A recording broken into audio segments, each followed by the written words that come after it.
Hello guys, कैसे हो आप सब। तो गाइस, इस वाली वीडियो में हम लोग डिस्कस करेंगे ज्योमेट्री कि जितने भी क्वेश्चंस आए हैं एसएससी के एग्जाम्स में, भले वो सीजीएल का एग्जाम रहा हो या फिर सीएचएसएल रहा हो या फिर एमटीएस रहा हो, इसमें जो भी डिफिकल्ट क्वेश्चंस है या फिर जो न्यू क्वेश्चंस आप कह सकते हैं जो एसएससी ने पूछे हैं, उसको हम लोग डिस्कस करने वाले हैं। ठीक है। प्रीवियस ईयर क्वेश्चन अगर आपने लगाए तो उनके अलावा ये क्वेश्चन में आपको करने चाहिए, तभी आप पेपर में 100% स्कोर कर सकते हैं। ठीक है।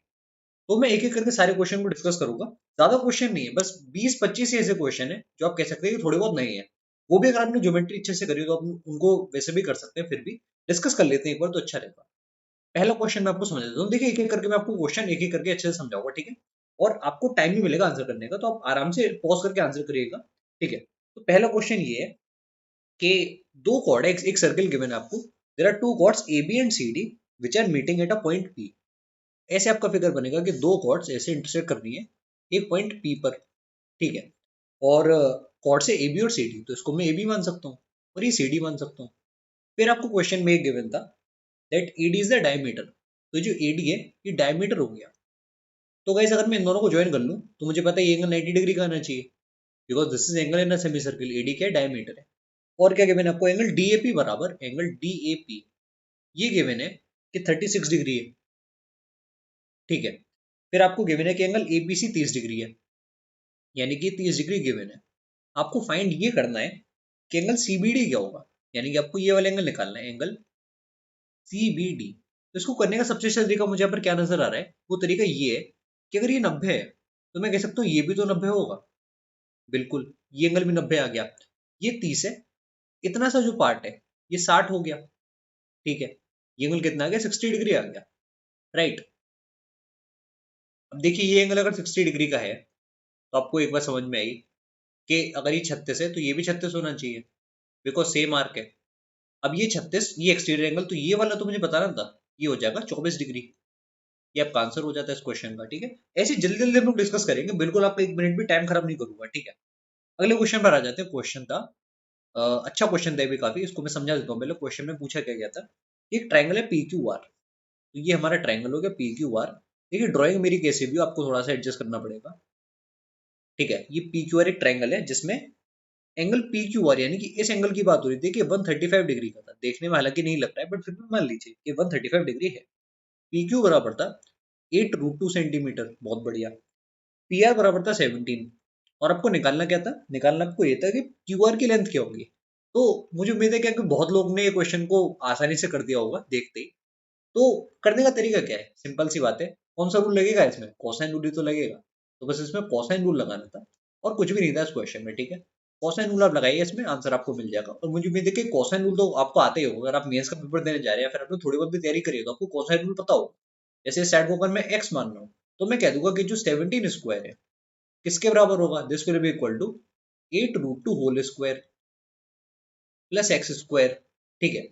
और माइनस में 2 टाइम्स 8√2 इंटू एक्स इंटू का कॉस लेंगे आप इस वाले एंगल का। ये कोसाइन रूल होता है। ठीक है। मुझे उम्मीद है कि आपको ये पता होगा। ठीक है। तो कॉस लेंगे, कॉस किसका, 135 का, तो आपको पता है 1/√2 आ जाएगा। इसमें कोई ज्यादा सोचने की बात है नहीं। ठीक, आगे बढ़ते हैं, अगला क्वेश्चन डिस्कस कर लेते हैं। नेक्स्ट क्वेश्चन आपका था, हाँ ये वाला। अगले क्वेश्चन में आपको गिवन ये था कि एक ट्रायंगल है हमारे पास एबीसी। ये ट्रायंगल बना देता हूं मैं, एबीसी एक ट्रायंगल है। ठीक है। अब इस ट्रायंगल में डी और ई पॉइंट से ए बी और बी सी पर, तो डी पॉइंट है ए बी पर, ये मैं डी मान लेता हूँ, बहुत बढ़िया। और ई पॉइंट है बी सी पर, तो इस पॉइंट को मैं ई मान लेता हूँ। ठीक है। फिर क्या गिवन था कि B D is to D, तो B D is to D, ये रेशियो आपको गिवन था कि 1:2 का है। 1:2 मैंने इसको मान लिया। ठीक है। फिर गिवन था कि C is to E B, C is to E B आपको गिवन था 1:4 का। ओके, यहाँ तक सब कुछ ठीक है। आपको पता नहीं था कि अगर डीसी और ए इंटरसेक्ट कर रहे हैं एफ पर, तो डीसी और ए ये अगर एफ पर इंटरसेक्ट कर रहे हैं, इस पॉइंट को मैं एफ मान लेता हूँ। ऐसे बना है फिगर। ठीक है। ये पॉइंट आपका एफ है। आपको बताना ये है कि F D is to F C ये किसके बराबर होगा। तो बेसिक सा एमपीजी का क्वेश्चन है, मास पर ज्योमेट्री का। अब एमपीजी तो आपको आनी चाहिए, तभी तो आप मेंस का पेपर निकाल पाएंगे। ठीक है। बस एक दो क्वेश्चन तो इसलिए आने वाले एमपीजी से। मैं आपको बता दूं, अगर आपके मेंस के पेपर में ज्योमेट्री का आपको पता है कि 15 क्वेश्चन मिनिमम तो आते ही आते हैं। ठीक है। तो उसमें से आप कह सकते हैं कि 2 या 3 क्वेश्चन तो आप एमपीजी से मान सकते हैं कि एमपीजी से बन ही जाएंगे उससे, ठीक है। अब एमपीजी कैसे लगाते हैं, इसमें थोड़ा काफी लोगों को कन्फ्यूजन होता है।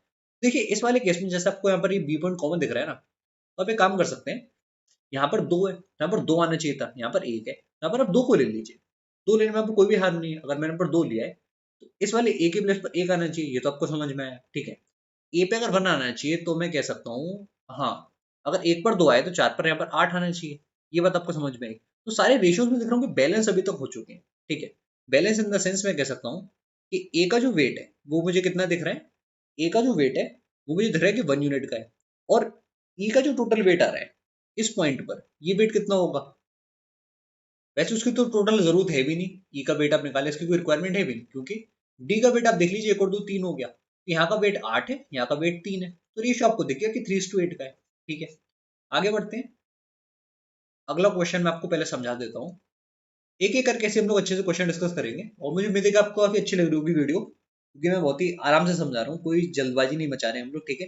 एक ट्रायंगुलर फील्ड आपको गिवन है, ये ट्रायंगुलर फील्ड है, इसकी डायमेंशंस भी आपको पता है, 65, 72 और एक तरफ है 97, ठीक है। अब गिवन ये था कि जो इसका एरिया है, ठीक है, it is equal to the area of a rectangular park, ठीक है, जिसकी डायमेंशंस है इन द रेशियो 5:13, तो ये अगर 5x है तो ये 13x है। आपको बताना ये था what is the perimeter of the rectangular park, तो सिंपल सी बात है कि इसमें आप क्या करेंगे, और तो ज्यादा कुछ करने का है नहीं, आप इसमें हीरोज फॉर्मूला लगाएंगे, इसका एरिया निकालेंगे। देखिए बात हुई कि अगर आपकी कैलकुलेशन तेज है तो आप इस क्वेश्चन को बना लेंगे 1.5 मिनट में, ठीक है। वही अगर आप बोलेंगे कि आपकी कैलकुलेशन कमजोर है तो आपको इसमें 2 मिनट लग सकते हैं, 2.5 मिनट लग सकते हैं, 3 मिनट भी लग सकते हैं, ठीक है। वही बात होती है, ठीक है। ऐसा नहीं कि क्वेश्चन बहुत ज्यादा टफ है, बट कैलकुलेटर थोड़ा बहुत है, क्योंकि हीरोज फॉर्मूला अगर आप लगाने सोचें तो पहले आपको सेमी पेरीमीटर निकालना है, आपको S minus A, S minus B, S minus C करना है, अंडर रूट भी लेना है उसका, ठीक है। बाकी ये अपने एक बार कर लिए तो फिर तो आखिरी स्टेप में कुछ ज्यादा है भी नहीं, बट फिर भी इस क्वेश्चन को करने का बेस्ट अप्रोच ये है कि आप हीरोज फॉर्मूला लगा दीजिए। ट्रिपलेट आई थिंक नहीं बनना है, ट्रिपलेट अगर मैं चेक करना चाहूँ तो किससे काट सकता हूँ उसको, 97 तो किसी से कटेगा भी नहीं, ठीक है, 97 किससे कट सकता है, 3 से भी नहीं जा रहा, किसी वैल्यू से कटेगा ही 97। और आई डोंट थिंक ये ट्रिपलेट होता भी है कि नहीं होता है, फिर भी एक बार मैं इसको चेक कर लेता हूँ। तो हाँ, काफी अच्छी बात है, ट्रिपलेट भी इसका बन जाएगा, तो आप इसको ट्रिपलेट से भी कर सकते थे, ट्रिपलेट बनाकर।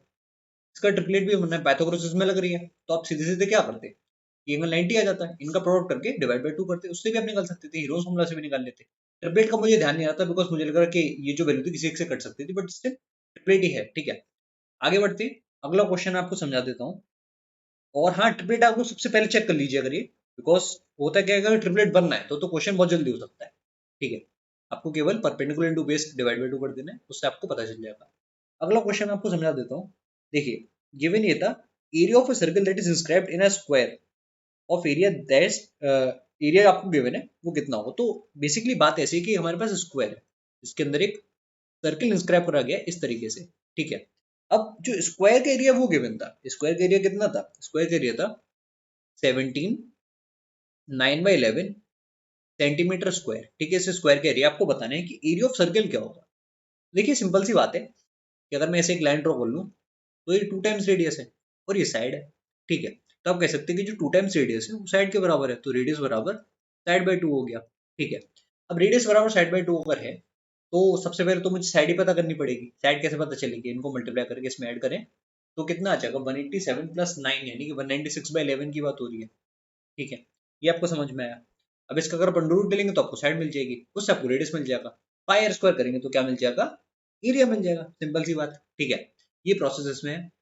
आगे बढ़ते हैं। और देखिए इस क्वेश्चन में कुछ नया तो था नहीं, बट फिर भी मैंने सोचा कि इसको आपको बता दूं। स्टिल जो भी जैसे जैसे क्वेश्चन आते हैं मैं आपको बताता जा रहा हूँ, ठीक है। ये काफी अच्छा क्वेश्चन आया था, how many isosceles triangles are possible, कितने आइसोसेलेस ट्रायंगल्स बन सकते हैं given that sum of two sides given था, sum of two sides is how much, sum of two sides is 16 centimetre. ये क्वेश्चन कैसे बनेगा ये हमको थोड़ा देखना पड़ेगा। तो देखिए guys, ये काफी अच्छा क्वेश्चन था, और इसका सॉल्यूशन क्या है मैं आपको बता देता हूँ। देखिए आइसोसेलेस ट्रायंगल यानी कि दो साइड बराबर, तो ए बी और सी ये 3 साइड्स मैंने मान ली जिसमें ए बराबर बी में लेके चल, तो उसमें 2 तरीके से आप यहाँ पर क्वेश्चन को आगे बढ़ाएंगे। सबसे पहला तरीका तो ये है कि ए बराबर बी में लेके चलूं, उससे मैं 16 बना लूं, ठीक है। ए और बी करके ए प्लस बी अगर मैं 16 बना रहा हूँ तो मुझे 8 और 8 इसको रखना पड़ेगा, ये बात आपको समझ में आई। अब सी की कितनी वैल्यूज हो सकती है मैं आपसे पहले ये पूछ रहा हूँ।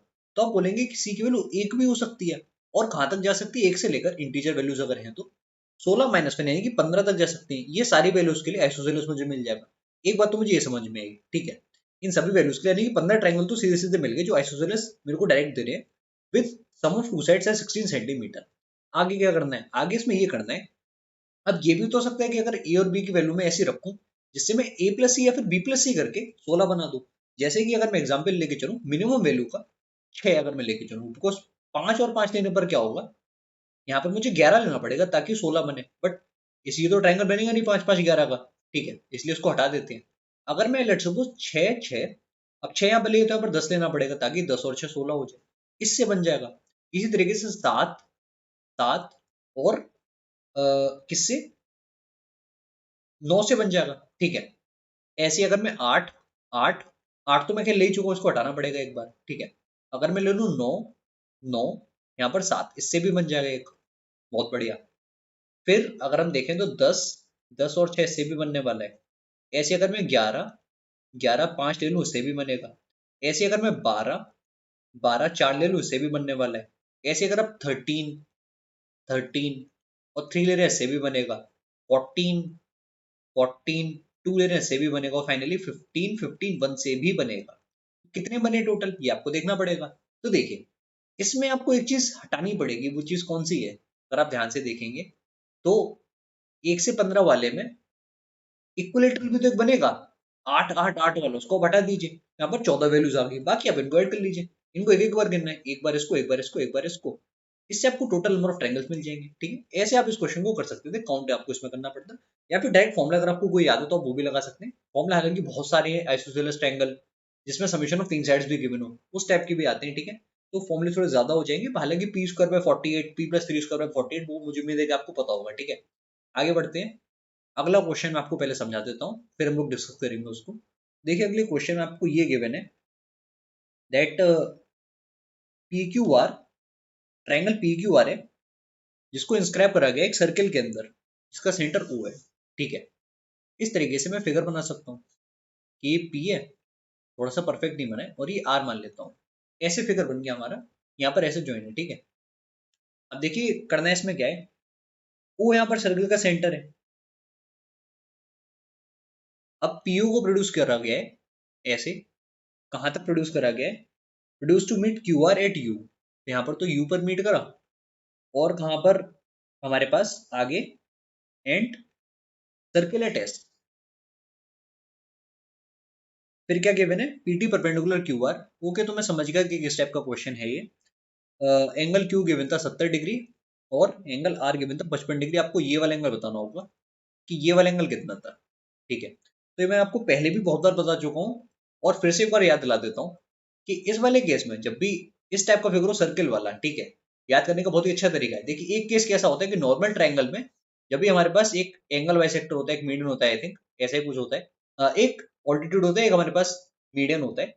उस केस में हम लोग क्या करते हैं, सीधे सीधे half of angle B minus angle C करते हैं, ठीक है। आप लोग इस फॉर्मूले को दोबारा देख लेना, काफी इंपॉर्टेंट है। इस वाले केस में हम करते हैं केवल angle B minus angle C, यहाँ पर आंसर आ जाएगा 70 माइनस 55 यानी कि 15 डिग्री। इसका 15 डिग्री आंसर होगा, ठीक है। आगे बढ़ते हैं। अगला क्वेश्चन, और ये क्वेश्चन बहुत बार पूछा गया था इस बार। नेक्स्ट क्वेश्चन मैं आपको पहले समझा देता हूँ क्वेश्चन में क्या गिवन है, अच्छा से क्वेश्चन हम लोग को ही लेंगे। हाँ ये गिवन था कि एक ट्राइंगल एबीसी है, ट्राइंगल एबीसी जिसमें एंगल बी बराबर 90 डिग्री है, तो ये 90 डिग्री का एंगल है, और एडी और सी दो मीडियन है, तो ये एक एडी मीडियन हो गया और एक सी ये भी मीडियन है, ठीक है। आपको गिवन है कि जो एसी है इसकी लेंथ है 10, एडी की लेंथ है √55, और जो सी है, सी की लेंथ आपको गिवन है, आपको निकालनी है, इनफैक्ट सॉरी सी की लेंथ आपको निकालनी है। तो मुझे उम्मीद है क्या कि इसका फॉर्मूला आपको डायरेक्ट याद होना चाहिए, ठीक है, कुछ इसमें खास तो है नहीं, बिकॉज ये दोनों मीडियंस हैं, राइट। डायरेक्ट रिलेशन क्या होता है, किसी को याद आ रहा है?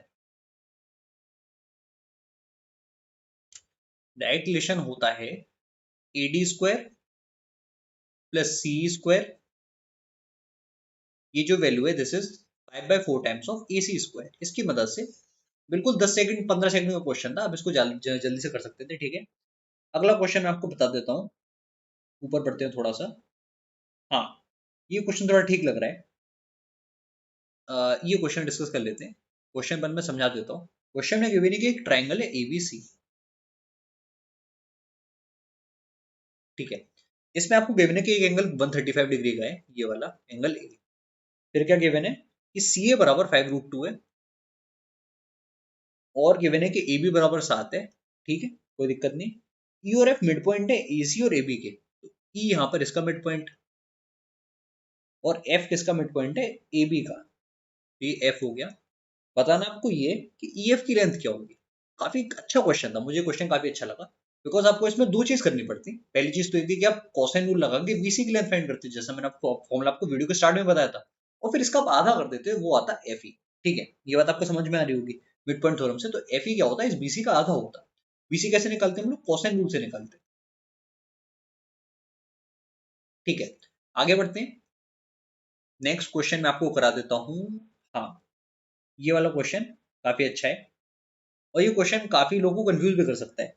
ए और बी लेंथ है, two sides of a triangle such that the product A B 24 है। ए बी जो प्रोडक्ट है वो 24 के बराबर है। आपको बताना है ये where A and B are integers then how many such triangles are possible, तो कितने ऐसे ट्रायंगल पॉसिबल है। अब देखिए 24 बनाना है, 24 बनाने के आपको तरीके देखने पड़ेंगे, इंटीजर साइड्स ताकि है। अब ट्रायंगल की साइड्स अगर मैं ए बी और सी मानूं, तो आप पहले तो ये देखेंगे कि ए और बी की क्या क्या वैल्यूज पॉसिबल हो सकती हैं, बिकॉज 24 अगर बनना है दो नंबर्स को मल्टीप्लाई करने पर, उसकी काफी वेज जो होंगे दे विल बी लिमिटेड। जैसे लेट सपोज मैं मान के चलूं कि ए अगर मेरे पास है एक, तो बी कितना आएगा, 24 आएगा। अब क्या इस केस में कोई ट्रायंगल बन सकता है, केवल एक ही ट्रायंगल बन सकता है जो कि है 24 वाला ही, ठीक है। बिकॉज अगर मैं यहाँ पर 25 लूंगा तो भी नहीं बनेगा, 23 लेने पर भी नहीं बनेगा। ये बात आपको समझ में आई, ठीक है।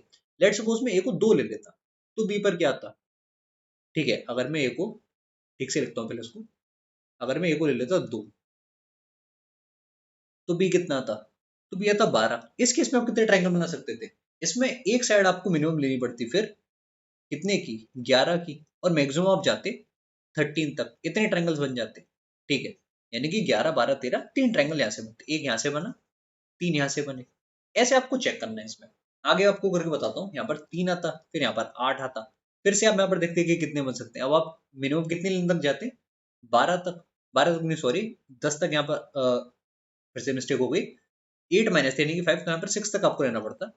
6 से लेकर कहाँ तक आप जाते, 11 - 1 यानी कि 10 तक। यहाँ पर 6 7 8 9 10, यहाँ से आपको 5 ट्रायंगल मिलते। ऐसे आपको सारे ऐड करते जाने, ठीक है। ये बात आपको समझ में आ रही होगी, मुझे उम्मीद है। यहाँ पर आया 4, यहाँ पर आया 6, और एक बार वैल्यूज अगर यहाँ पर फ्लिप होने लगे, तो वहीं तक आपको काउंटिंग रोक देनी, ठीक है। ये बात आपको ध्यान देनी है। काउंटिंग कहाँ तक करनी मैं आपको भी बता देता हूँ। जैसे यहाँ पर 4 और 6 मैंने लिया, अब यहाँ पर क्या क्या आ सकता है। सबसे पहले आप बोलेंगे मिनिमम तो 3 आएगा यहाँ पर, और मैक्सिमम आ सकता है 10 - 1 यानी कि 9। यहाँ पर कितने बनेंगे, 3 से लेकर 9 तक, मैं कह सकता हूँ कि 7 बन जाएंगे, ठीक है। अब मैं देखूंगा तो ए की वैल्यू 6 आएगी, और ये 4 आएगा, तो अभी वैल्यूज फ्लिप हो चुकी हैं। फ्लिप होने पर ही आपको स्टॉप कर देना है, ठीक है। इनको आप जोड़ लीजिए, तो एक यहाँ पर, 3 यहाँ पर, 4, 4 और 12 यानी कि 16 ट्रायंगल बन जाएंगे। बहुत बढ़िया। आगे बढ़ते हैं। अगर इसमें कुछ मिस्टेक हो तो आप मुझे बता देना, या फिर कोई ट्रायंगल अगर रिपीट हो रहा हो, पॉसिबल है कि रिपीट भी हो सकता है, ठीक है। बट फिर भी अगर आप देख रहे हैं कि यूनिक वैल्यूज मुझे यहाँ पर एक ही दिख रही है 1 2 3 4, तो इससे काम चल जाएगा मेरा, ठीक है। आगे बढ़ते हैं। अगला क्वेश्चन मैं आपको बता देता हूँ। हाँ, ये क्वेश्चन आपको गिवन था। देखिए एक ट्रायंगल है एबीसी, इस तरीके से। इसमें आपको गिवन है दैट साइड्स गिवन है सीधे सीधे, ए बी बराबर 10 है, 12 है, बी सी बराबर 8 है, और ए सी बराबर 10 है। अब एक सर्किल को डिस्क्राइब करा गया है which is touching A B B C and A C D E and F respectively. तो एक सर्किल ऐसे डिस्क्राइब है जो कि यहाँ पर ए बी को टच कर रहा है डी पॉइंट पर, बी सी को टच कर रहा है ई पॉइंट पर, और ए सी को टच कर रहा है एफ पॉइंट पर। ये कंडीशन आपकी क्वेश्चन में गिवन थी, और आपको बताना ये है that the ratio of A D to C, A D और सी की जो लेंथ होगी, इसका रेशियो क्या होगा। तो इसको आप कैसे करेंगे, देखिए इसको करने का तरीका ये है कि आपको बस टेंजेंट की प्रॉपर्टी पता होनी चाहिए। बिकॉज हो क्या रहा है कि यहाँ पर अगर मैं इसको x मानूं तो ये x है, को y मानूं तो ये y है, इसको z मानूं तो ये z है। तो आपको रेशियो बताना है z का और y का, ये तो बताना है। तो पहले आप बोलेंगे कि तीनों का समेशन तीनों साइड्स का, यानी कि x + y + z कितना आ जाएगा, 12 8 20, 20 10 30 बटे 2 यानी कि ये 15 आ गया। अगर मैं आपसे पूछूं कि y की वैल्यू क्या है तो आप बोलेंगे कि मैं इस पूरे 15 में से इसको हटा दूंगा, ठीक है। या फिर मैं कह सकता हूँ कि जो x plus Y plus Z आपको पहले से ही पता है, अब x प्लस जेड कितना होगा, 12 हो जाएगा, ठीक है। तो अब y बोल देंगे कि 3 हो गया। ऐसे ही आप क्या करेंगे, z को निकाल लेंगे इस कंप्लीट में से y को माइनस करके, ठीक है। जैसे कि ये 15 है, 15 में से अगर आप जेड की वैल्यू फाइंड करना चाहते हो तो आप एक्स प्लस वाई को हटा दीजिए, 15 में से आपको 7 मिल जाएगा, तो रेशियो आ जाएगा 3:7 का। सिंपल सी बात थी, ठीक है। टेंजेंट की प्रॉपर्टी इसमें लगती है। देखिए क्वेश्चन हमेशा आसानी आती है, बस कभी कभी स्ट्राइक नहीं करते हैं। अगर आपकी प्रैक्टिस काफी है तो आपको स्ट्राइक करने लगेगा कि कैसे आप एक बार में कर सकते हैं क्वेश्चन, ठीक है। ज्यादा टेंशन लेने वाली बात कुछ भी नहीं है। ऐसा नहीं कि किसी को बहुत ज्यादा आता है किसी को बहुत कम आता है, सबको बराबर ही आता है भाई, ठीक है। बस खुद पर भरोसा रखना, जैसा भी आप करके आएंगे अच्छा करके आएंगे एग्जाम में। अगला क्वेश्चन मैं आपको बता देता हूँ। Altitude AD of a triangle ABC, एक ट्रायंगल एबीसी है ऐसे, इसका ऑल्टीट्यूड आपको गिवन है। ऑल्टीट्यूड का मतलब ये परपेंडिकुलर तो होता है, तो ये डी पॉइंट है। ये कितना गिवन है आपको, एडी 9 गिवन है, बहुत बढ़िया। फिर गिवन है that if A B is 6√3, okay, C D is 3√3, sorry, तो आपको बताना है कि एंगल ए का मेजर क्या होगा। देखिए करना है इसमें आपको ये पड़ेगा, सबसे पहले काफी अच्छा मेथड है जो मैं आपको बताने वाला हूँ कि आप इसमें ट्रिग्नोमेट्री को यूज करिए। जैसे ये एंगल आप बता सकते हैं कि कितना होगा, ठीक है। कैसे पता चलेगा, परपेंडिकुलर अपॉन हाइपोटेनस करके, ठीक है। इसी तरीके से आप इस एंगल को बता सकते हैं, ये तो 90 है ही। अब इसमें से अगर 90 में से अगर आप इसको माइनस करेंगे आपको ये एंगल पता चलेगा, 90 में से आप इसको माइनस करेंगे तो आपको ये एंगल पता चलेगा। ऐसे आप दोनों एंगल को फाइंड कर सकते हैं, दोनों का समेशन करेंगे आपको आंसर मिल जाएगा। अगर ये आपको समझ में ना है तो एक तरीका और है लंबा वाला, जैसे ये 9 है तो आप ये साइड निकाल सकते थे, ऐसे 9 है ये 3√3, आप ये साइड निकाल सकते थे। अब आपने ये साइड निकाली तो आप क्या कर सकते थे, अब आपको ये वाली कंप्लीट साइड पता चल गई, इसमें आप कोसाइन रूल लगा सकते थे, उससे भी आपको एंगल पता चल जाता। बहुत सारे वेज को करने के, ठीक है। मैं आपको बता देता हूँ, फिर भी सबसे अच्छा क्या है कि आप इसमें ट्रिग्नोमेट्री को यूज करिए, रेशियो पता करिए, उससे पता करिए कि एंगल क्या होने वाला है। एंगल एक बार पता चला तो 90 माइनस वो करेंगे आपको ऊपर वाला एंगल पता चलेगा, दोनों को ऐड कर दीजिएगा आपको आंसर मिलेगा। आगे बढ़ते हैं। देखिए एकदम एग्जाम बेनिफिशियल चीज मैं आपको बता रहा हूँ यहाँ पर, जो कुछ भी है कुछ लोग को लग रहा होगा कि काफी फास्ट है, हालांकि ये वीडियो केवल उन्हीं के लिए जिनको थोड़ी बहुत ज्योमेट्री पहले से आती है, उन्हीं को थोड़ा बहुत समझ में आ रही होगी मेरी बात है कि मैं क्या समझाना चाह रहा हूँ, कैसे जल्दी कर सकते हैं, कैसे बेसिक से कर सकते हैं, ठीक है। तो आगे मैं आपको समझा देता हूँ। हाँ ये अच्छा क्वेश्चन मुझे लगा था, हालांकि कुछ नया इसमें था नहीं। एक कॉर्ड ए बी और डायमीटर सी डी, एक सर्किल का कॉर्ड ए बी और डायमीटर सी डी मीट कर रहे हैं पी पर। तो कॉर्ड ए बी गिवन था, यानी कि ऐसे मैं ड्रॉ करूंगा और एक डायमीटर सी डी है, तो सी डी जो है डायमीटर, ध्यान देना है आपको। देखिए कभी कभी पता है क्या होता है कि हम लोग क्वेश्चन इतना जल्दी पढ़ते हैं जल्दी से फिगर बनाते हैं। जैसे मैं एग्जाम दे रहा हूँ, मैंने फिगर बना लिया और मैं यही भूल गया कि सी डी डायमीटर था, फिर मैं सोच रहा हूँ क्वेश्चन कैसे होगा, क्वेश्चन कैसे होगा। इसलिए नहीं होता कभी कभी, क्योंकि हम भूल जाते हैं कि सीडी को मैंने डायमीटर लिया है, ठीक है। हालांकि इस बात को आप लिख लीजिए साइड में, कभी भी क्वेश्चन जल्दबाजी में ना करें, लिख लीजिए कि सी डी डायमीटर, तो स्मॉल में ऊपर सी डी लिख दिया यानी कि डायमीटर है, ताकि आपको हल्का बहुत याद बना रहे, ठीक है। इसीलिए कभी कभी सिली मिस्टेक्स हो जाते हैं, क्योंकि हम सोच रहे होते हैं ऐसे गलत, ऐसे नहीं हो रहा तो ऐसे कर देते हैं, ठीक है। सीडीज में डायमीटर है, ये आपको गिवन था। अब गिवन क्या है कि पी पर इंटरसेक्ट कर रहे हैं ये दोनों आउटसाइड द सर्किल, बहुत बढ़िया। पी भी बराबर 8 है और ए भी बराबर है 12, ठीक है, कोई तकलीफ की बात नहीं है। And the distance of P from the centre of the circle is 18, centre of circle से डिस्टेंस 18, अब सेंटर ऑफ सर्किल यही तो है। अगर ये डिस्टेंस यहाँ से यहाँ तक का कितना 18 है, ये आपको गिवन है, तो मुझे रेडियस बताना है। अब देखिए रेडियस के लिए क्या करना पड़ेगा, सेकंड रूल लगाना पड़ेगा, वो तो आपको समझ में आएगा होगा। 8 × 8 + 12 यानी कि 20 किसके बराबर होगा। अब पहले ये डिस्टेंस मुझे पता होना चाहिए, तभी तो मैं कुछ पता होगा इस क्वेश्चन में, ठीक है। क्योंकि इसको मैं मल्टीप्लाई किससे करूंगा, ये जो कंप्लीट डिस्टेंस आ रहा है। अब अगर इसको मैं रेडियस मान रहा हूँ तो मैं कहता हूँ यहाँ से यहाँ तक का डिस्टेंस कितना है, 18 माइनस आर ही तो है। और अगर आपको पूरा डिस्टेंस पूछ रहा हो तो आप बोलेंगे 18 + आर है। इससे आप इसको क्वेश्चन को सॉल्व कर सकते थे, इसमें कुछ कठिन था बिल्कुल भी नहीं, ठीक है। आगे बढ़ते हैं, अगला क्वेश्चन मैं आपसे डिस्कस कर लेता हूँ। इस तरह के वीडियोस आई थिंक काफी बेनिफिशियल होंगे उनके लिए जिनके एग्जाम आने वाले हैं, या फिर जिनको केवल डिफिकल्ट क्वेश्चन चाहिए, या फिर थोड़े जो क्वेश्चन आए विद ट्विस्ट वो आपको देखने हैं। बिकॉज इजी क्वेश्चन तो हर जगह मिल ही जाते हैं, वो आप आसानी से बना भी लेते हैं, कोई तकलीफ की बात उसमें नहीं होती है, सही बात। हाँ ये सिमुलेटिव का काफी अच्छा क्वेश्चन मुझे लगा था। देखते हैं कि सिमिलरिटी है भी इसमें कि क्या है। ऐसे एक पॉइंट है साइड क्यू आर पर ट्राइंगल पी क्यू आर के। देखिए कुछ लोग को सिमिलरिटी में प्रॉब्लम आ जाती है, वो इतना एडवांस लेवल पढ़ देते हैं, बेसिक सिमिलरिटी लगाना भूल जाते हैं। मेरे संग भी ऐसा एक बार होता था कि मैं सिमिलरिटी को एकदम इग्नोर कर चुका था। सिमिलरिटी को कभी इग्नोर मत करिए, सिमिलरिटी से क्वेश्चंस आने ही आने हैं, ये बात लिखी हुई है। सिमिलरिटी फेवरेट कॉन्सेप्ट है एसएससी का, ठीक है। बिना सिमिलरिटी की ट्रिग्नोमेट्री, ज्योमेट्री कहीं भी दाल नहीं गलनी, ठीक है। सिमिलरिटी आनी चाहिए, तभी आप समझ पाएंगे कि कहाँ से क्या चीजें हो रही। पी क्यू आर ये ट्राइंगल है जिसमें एस पॉइंट है क्यू आर पर, इसको मैंने एस मान लिया, ठीक है। अब गिवन आपको क्या गया कि जो क्यू एस है 10 के बराबर है, क्यू आर है वो बराबर है 18 के। अब क्यू आर अगर 18 के बराबर है तो ऑब्वियस सी बात है ये जो एस आर है वो कितना रहा होगा, वो एस आर रहा होगा 8, ठीक है। बताना आपको ये कि अगर एंगल पी एस आर बराबर एंगल क्यू पी आर है, तो एंगल पी एस आर पहले ड्रॉ कर लेते हैं। क्यू और एस को मैंने ज्वाइन कर लिया, तो एंगल पी एस आर अगर मैं इसको अल्फा मान रहा हूँ तो ये किसके बराबर है, this is equal to angle Q P R, यानी कि क्यू पी आर के बराबर है, तो ये कंप्लीट अल्फा है, ठीक है। आपको बताना ये है कि पी आर किसके बराबर होगा, इसकी लेंथ आपको बतानी है। तो काफी अच्छा क्वेश्चन देखने में लग रहा है, ठीक है। देखते हैं इसको हम कि हम लोग इसको कैसे कर सकते हैं। तो देखिए गाइस, सबसे पहली बात तो ये है कि कॉमन एंगल ढूंढिए। सबसे पहले कॉमन एंगल यही तो है। अब ये कॉमन इसमें भी है, ट्रायंगल पीएसआर में, और ये बड़े वाले ट्रायंगल में भी है। यहाँ पर ये अल्फा, यहाँ पर ये अल्फा, तो सिमिलरिटी कैसे लिखी जाएगी। आप बोलेंगे आर से शुरू कर लेते हैं, तो मैं कहूंगा कि आर एस फिर पी।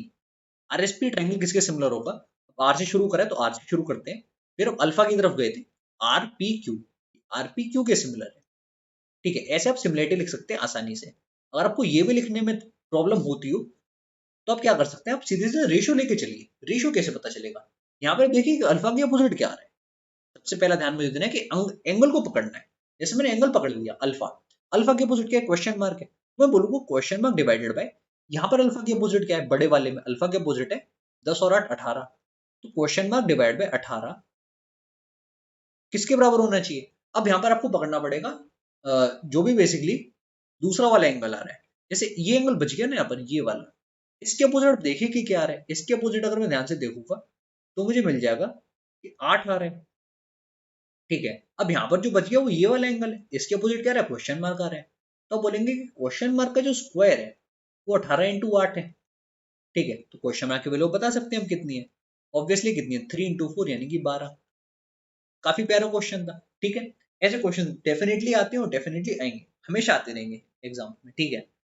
अगला क्वेश्चन मैं आपसे डिस्कस कर लेता हूँ। हाँ, ये वाला क्वेश्चन अच्छा था। हालांकि टफ तो कोई भी ऐसा खास क्वेश्चन आया नहीं जैसा सीजीएल 17 वगैरह में आता था, बट स्टिल ये क्वेश्चन भी अपने आप में चैलेंजिंग। अगर आप पहली बार कर रहे हैं, जैसे जो वो वाला था सम ऑफ पेरीमीटर वाला, सम ऑफ साइड्स ऑफ ट्रायंगल वाला, उसमें आप लोग फंस सकते थे। एग्जाम देखिए, एग्जाम में प्रेशर अलग होता है, ये बात तो माननी पड़ेगी। मेरे खुद में एग्जाम में कभी कभी क्वांट में नंबर अच्छे नहीं आ पाते। रीजन, एग्जाम का प्रेशर होता है, फिर एग्जाम का प्रेशर ना भी हो, आप एग्जाम में थकान होती है, बैठे होते हो, बहुत सारे फैक्टर्स होते हैं यार, ठीक है। बट फिर भी आपको सारे सेक्शन अच्छे से करने चाहिए ताकि रिजल्ट आपका है। ट्रायंगल एबीसी है, ठीक है, जिसमें डी और ई पॉइंट है ए बी और ए सी पर, डी यहाँ पर, ई मैंने यहाँ पर मान लेता हूँ। फिर क्या गिवन था कि एंगल एडी बराबर एंगल एबीसी है। बहुत अच्छा पॉइंट है, एंगल एईडी, यानी कि ये एंगल अगर मैं अल्फा मान रहा हूँ तो ये एंगल अल्फा ये वाला है, बहुत बढ़िया। आपको बताना ये कि अगर ए बराबर 6 है, ठीक है, अगर बी डी बराबर 2 है, बहुत बढ़िया, और अगर डीई बराबर 3 है, डीई बराबर 3 है, तो आपको ये बताना है कि ए बी प्लस ए सी किसके बराबर होगा। ए बी प्लस ए सी ये वैल्यू किसके बराबर होगी। क्लासिक सिमिलरिटी का क्वेश्चन है एकदम। देखिए सिमिलरिटी थोड़ी डिफरेंट तरीके से लेगी, बिकॉज यहाँ पर इस एंगल को अल्फा मानने हैं, तो ये एंगल इसके करस्पॉन्डिंग बराबर आ रहा है। इसका मतलब आपको करना क्या है, आपको इसमें 6 डिवाइड बाय इस कंप्लीट साइड को करना है, ठीक है। जैसे कि अगर मैं आपसे बोलूँ कि ये जो आप करेंगे इसमें क्या करेंगे, 6 divide by this side is equal to this side divide by this side. Similarity इसमें ऐसी लगेगी जैसे ये अल्फा है, ये अल्फा है, ये कॉमन है, तो ये दोनों एंगल बराबर आ गए, ऐसे आप इसमें सिमिलरिटी लगाएंगे। ये बात आपको समझ में आई, ठीक है। और गाइस एक चीज मैं बताना भूल ही गया कि इसमें BC बराबर 5 भी गिवन है, तभी ये क्वेश्चन हो पाएगा कि जो BC है 5 के बराबर, ठीक है। अब आप इसको आसानी से कर सकते हैं, बिकॉज यहाँ पर आप 3/5 कर लेंगे, जो 3/5 का रेशियो को यहाँ पर भी आना चाहिए। यहाँ पर अगर 6 तो ये पूरा 10 बनना चाहिए था, ईडी 8 आ जाता। ऐसे आप इसको कर सकते थे। तो कंप्लीट भी कितना था 10, ऐसे आप ऐसे सॉल्व कर सकते थे। सिमिलरिटी का बेसिक क्वेश्चन है, बहुत बढ़िया। अगले क्वेश्चन की तरफ हम लोग आ चुके हैं, इसको डिस्कस कर लेते हैं। तो ज्यादा क्वेश्चन अब बचे नहीं है, बस 2-3 ही ऐसे क्वेश्चन है खास जो आपको करने हैं। हाँ, ये काफी अच्छा क्वेश्चन था और मुझे उम्मीद है कि आपको इसका आंसर पहले से ही पता होगा। बहुत लोग तो फॉर्मूला एकदम रट के बैठे होते हैं जवान पे कि बस पूछ लो तो फटाक से फेंक के मार दें। इन रेडियस आपको यानी कि स्मॉल आर गिवन है कि 3 है, और सर्कम रेडियस यानी कि कैपिटल आर आपको गिवन है कि वो कितना है 12.5 है। आपसे पूछा गया है कि एरिया ऑफ ट्राइंगल क्या होगा। एरिया ऑफ ट्राइंगल इसको कैसे बनाते हैं, तो क्या आपको इसका फॉर्मूला याद है? ठीक है, बताइए अगर आपको इसका फॉर्मूला याद हो तो फॉर्मूला होता है डेट एरिया यानी कि डेल बराबर small R square plus 2 times capital R into small R. ठीक है, तो कुछ तो क्वेश्चन में बचा भी नहीं, बिकॉज अगर आपको एक बार फॉर्मूला पता है तो क्वेश्चन इज ओवर। 3 का स्क्वायर यानी कि 9 प्लस 2 टाइम्स 12.5 मल्टीप्लाइड विथ 3, ये तो 25 हो गया। 25 3 हो गया कितना 75। ठीक है, 75 हो गया आपके पास, और 75 में अगर आपने 9 को जोड़ दिया तो 84 आंसर आ गया। कभी कभी फॉर्मूले बहुत मददगार साबित होते हैं और फॉर्मूले पता होनी चाहिए। अगर आपसे distance between the in centre in the circum centre पूछा होता तो क्या फॉर्मूला होता, तो आप बोलते डी बराबर under root of R square capital R square minus 2 times small R into capital R, तो ये फॉर्मूला होता। दोनों फॉर्मूले में कंफ्यूज कभी मत होना, मैं भी कंफ्यूज हो जाता हूँ बहुत बार, अभी भी हो गया था। मैंने कॉपी खोली चेक करा तब आपको बताया। ठीक है, आगे बढ़ते हैं। ये अगला क्वेश्चन है जो मैं आपको बताने वाला हूँ।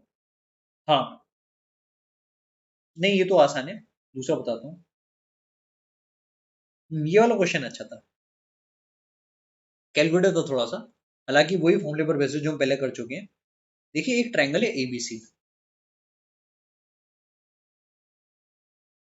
इस ट्रायंगल में गिवन ये है कि, और right angle triangle, right angle है ट्रे, तो ये तो बताना जरूरी है ही कि बीडी और सी मीडियंस हैं। अब बीडी अगर मीडियन है तो यानी कि इसकी बात हो रही है। क्या खतरनाक मीडियन बनाया भाई, ऐसे मीडियन बीडी और ये सी, और सीधी लाइन नहीं खिंच रही, ये सी। ठीक है, अब सी की लेंथ आपको गिवन थी, बीसी की लेंथ आपको गिवन थी, आपको बताना ये था कि बीडी की लेंथ क्या होगी। तो वही बात है जो फॉर्मूला मैंने आपको भी जस्ट थोड़ी देर पहले बताया था, 5/4 वाला या फिर 4/5 वाला, कैसे भी ले सकते हैं, वही आपको इसमें अप्लाई करना है। ऐसे आप इस क्वेश्चन को कर सकते थे, और ये क्वेश्चन काफी बार आ चुका है, तो एक्सपेक्ट कर सकते हैं मेंस में कि आएगा दोबारा। ठीक, आगे बढ़ते हैं। अगला क्वेश्चन मैं आपको बता देता हूँ। काफी क्वेश्चन हम लोग पहले डिस्कस कर चुके हैं, 20-25 आराम से। और एक था रेट ऑफ फेंसिंग वाला, वो आप आसानी से एरिया निकाल के कर सकते थे। हाँ, ये एमपीजी का एक और क्वेश्चन देख लीजिए, अगर आपको एमपीजी में थोड़ा डाउट हो तो इससे और क्लियर हो जाएगा। तो एक ट्रायंगल गिवन है आपको एबीसी, जिसमें डी पॉइंट है कहाँ पर, बीसी पर, तो डी पॉइंट बहुत बढ़िया। फिर गिवन है such that BD to DC 3:4। फिर क्या गिवन था आपको कि ई पॉइंट है एडी पर, ई पॉइंट है एडी पर, ये मैंने मान लिया कि ई पॉइंट है इस तरीके से, such that AE is to ED, AE is to ED आपके पास है 2:3। ठीक है, कोई तकलीफ की बात नहीं। तो आपको बताना है area of ECD to the area of AEB, area of ECD यानी कि इसकी बात वो कर रहा है, अलग कलर से शेड करेंगे इसको, area of ECD to the area of AEB, AEB का मतलब हो गया ये वाला एरिया। काफी अच्छा क्वेश्चन लगा देखने में मुझे, तो हो सकता है हम लोग फंस भी जाए इसमें, फिर भी देखते हैं कि क्या हो सकता है इसमें। अगर ये 2 है और ये 3 है तो पहले तो मैं वेट बराबर करूंगा, बेसिक कॉन्सेप्ट से चलूंगा एकदम। यहाँ पर मैं वेट आना चाहता हूँ कितना, 2 के करस्पॉन्डिंग। यहाँ पर अगर मैं देखूँ तो यहाँ पर मैं करूंगा 4, यहाँ पर करूंगा 3, तो 4 और 3 में यहाँ पर मुझे 7 मिलना चाहिए, तो डबल ले लेता हूँ। तो 4x2 मैंने यहाँ पर ले लिया, यहाँ पर 3x2 ले लिया, तो यहाँ पर 7x2 14 आना चाहिए था, इजंट इट? अगर यहाँ पर 14 आ रहा है 2 के करस्पॉन्डिंग, तो 3 के करस्पॉन्डिंग ए पर क्या आएगा, 2 × 7 40, 3 × 7 21 आ गया यहाँ पर, बहुत बढ़िया। ठीक है, अब अगर यहाँ पर 21 आ चुका है तो देखिए आगे इसमें क्या करना पड़ेगा। हाँ, ये चीज आप कर सकते हैं कि आपको ये वाला जो एरिया है कंप्लीट, और जो ये वाला एरिया है इसका आपको रेशियो पता चल चुका है। ठीक है, जैसे अगर मैं आपसे पूछ रहा हूँ कि इन दोनों एरिया का रेशियो क्या है, इन दोनों एरिया का रेशियो आप बोल देंगे कि 3/4 का ही तो है। ठीक है, अब 3 का आपको कितना हिस्सा लेना है, मैं आपसे पूछ रहा हूँ कि आपको 3 का कितना हिस्सा लेना है, तो आप बोलेंगे 3 का आपको 2/3 लेना है।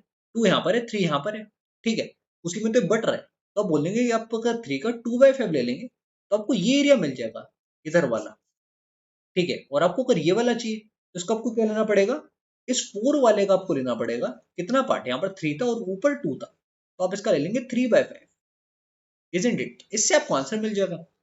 मुझे उम्मीद है कि आपको समझ में आ रहा होगा कि मैंने यहाँ पर क्या करा है। इससे ये कैंसिल हो जाएगा, 3 इंटू 2 ऊपर बन गया 6, नीचे बन गया 12, आंसर आ गया 1:2। देखने में खतरनाक लेकिन करने में आसान सवाल, ठीक है। इनफैक्ट ये जो मैंने करा इसकी भी जरूरत नहीं थी, वो तो मैंने जल्दबाजी में पता नहीं क्यों कर दिया, भगवान ही संभाले। बट फिर भी ऐसे आप इसको कर सकते थे, बेसिक कॉन्सेप्ट पकड़ के चलना है भाई, ठीक है। और आगे बढ़ते हैं। हाँ, ये थोड़ा ठीक ठाक क्वेश्चन है, इसको डिस्कस कर लेते हैं।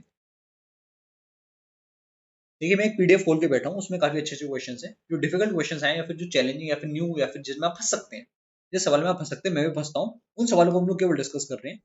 एक ट्राइंगल एबीसी है, ठीक है। इस ट्राइंगल एबीसी में डी मिड पॉइंट है एसी का, मिड पॉइंट है, बहुत अच्छी बात है। और ई पॉइंट है साइड एबी पर, okay, well and good. Such that EC bisects BD, EC जो है ये बीडी को बाइसेक्ट कर रहा है, EC is bisecting BD. Bisecting BD का मतलब क्या होगा, ये जो लेंथ आएगी, ये और ये लेंथ दोनों बराबर होंगे आपस में, ये बात आपको समझ में आई। अब अगर इस एफ पॉइंट पर, ये एफ पॉइंट को मैंने, अगर ए बराबर 30 है तो आपको बताना है कि ईबी की लेंथ क्या होगी, ठीक है। देखिए वही बात है, एमपीजी फिर से आ गई यहाँ पर, ठीक है।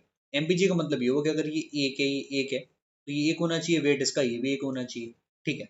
यहाँ पर 2 का वेट आ गया, अगर ये 2 का वेट है और ये बाइसेक्ट हो रही है तो आप बोलेंगे कि यहाँ पर भी 2 का वेट आना चाहिए, ठीक है। अब अगर यहाँ पर 2 का वेट है, यहाँ पर 1 का वेट है, तो आप बोलेंगे ये वाली साइड अगर मैं बोल सकता हूँ कि 1 होती, ठीक है, तो ये 2 होनी चाहिए थी, 2 की वैल्यू 30, 1 की वैल्यू कितनी 15, आंसर आ गया, ठीक है। एमपीजी पर कमांड बना लीजिए, बहुत बेनिफिशियल होगी, बिकॉज कहीं कहीं जहाँ सिमिलरिटी लग रही होती है वहाँ एमपीजी लगा सकते हैं, बट जहां पर एमपीजी लग रही है वहां पे सिमिलरिटी लगाने में पसीने छूट जाएंगे, ठीक है।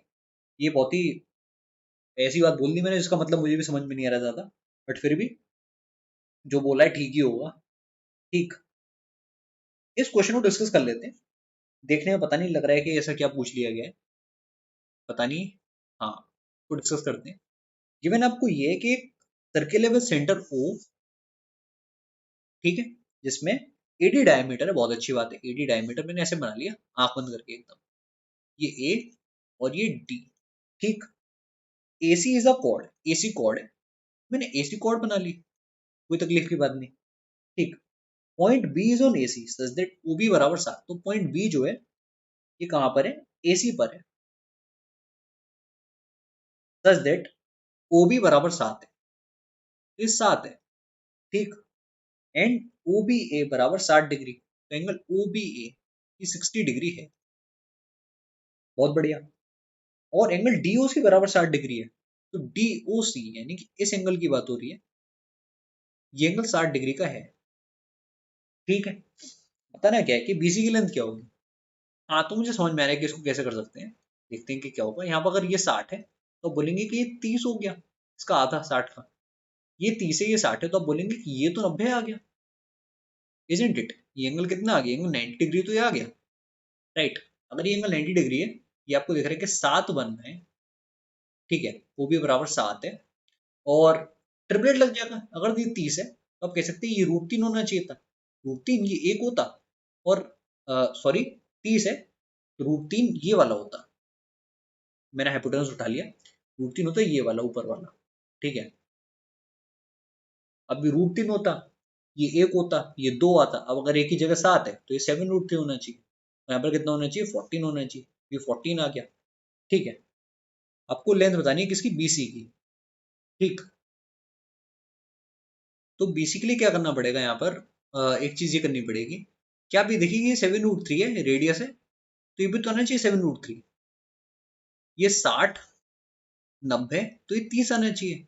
अब इसमें कॉसाइन लगा सकते हैं, क्योंकि ये पूरा कितना बन गया, 120 ही तो बन गया। 120 पर कोसाइन लगाएंगे, एक तरफ 7√3, एक तरफ 7√3, आपको ये लेंथ मिल जाएगी। इसमें से क्या माइनस करना पड़ेगा, ए बी को, जो मैं पहले 14 निकाल चुका हूँ। ठीक है, तो कंप्लीट लेंथ ए सी माइनस 14, ये आपका आंसर होगा। ए सी कैसे निकलेगा, कोसाइन रूल से। एक एंगल बीच वाला 120 डिग्री का। ठीक है, जिस पर आपको कॉस लेना है। यहाँ पर 7√3, यहाँ पर 7√3। ये बात आपको समझ में आई, काफी अच्छा क्वेश्चन था, मार्क कर लीजिए इसको, डेफिनेटली आएगा मेंस में। ठीक, तो इस वीडियो को यहीं तक रखते हैं। बस ये कुछ क्वेश्चंस थे जो मुझे डिस्कस करने थे, क्योंकि थोड़े चैलेंजिंग थे और जिनमें आप फंस सकते थे। और मुझे उम्मीद है कि आपको सेशन बहुत अच्छा लगा होगा। वीडियो को लाइक कर देना और यार चैनल में जरूर सब्सक्राइब कर लेना, बहुत मेहनत लगती है वीडियो बनाने में। Thank you, bye bye, take care.